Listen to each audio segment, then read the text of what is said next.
কেন্দ্রীয় ঘোষিত আজকের এই বিক্ষোভ মিছিলের পরে আজকের এই সমাবেশের সম্মানিত পরিচালক, উপস্থিত জেলা নেতৃবৃন্দ, উপজেলা নেতৃবৃন্দ সহ শেরপুরবাসী, আসসালামু আলাইকুম ওয়া রাহমাতুল্লাহি ওয়া বারাকাতুহু। সম্মানিত উপস্থিতি, আপনারা জানেন আজকে কিসের দাবির উপরে ভিত্তি করে আমাদের রাস্তায় নামতে হয়েছে। এ সম্পর্কে দেশবাসী স্পষ্ট ধারণা পেয়ে গেছে।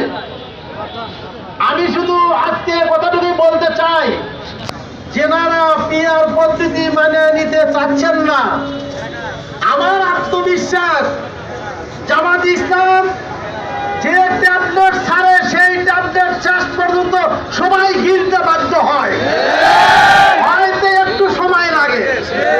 ইনশাল্লাহ যেনারা বিরোধিতা করতেছেন তেনারাই পিআর পদ্ধতির জন্য একসময় আন্দোলন করবে, ইনশাল্লাহ আমরা দেখতে পাবো। সম্মানিত উপস্থিতি, এই পিআর পদ্ধতির জন্য আমাদের রাজপথে নামতে হলো কেন?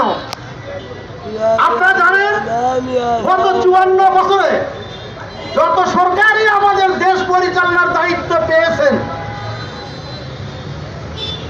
কেউ সন্ত্রাসী কর্মকাণ্ড থেকে মুক্ত থাকতে পারেন নাই।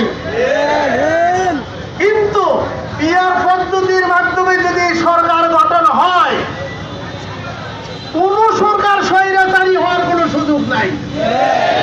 অতএব যারা বিরোধিতা করতেছে তাদেরকেও বাঁচাতে চাই, আমরাও বাঁচতে চাই। এই জন্যই পিআর পদ্ধতির আইন বাংলাদেশে চালু করতে হবে। যতদিন পর্যন্ত চালু না হবে ততদিন পর্যন্ত আমরা রাজপথে থাকবো, ইনশাআল্লাহ।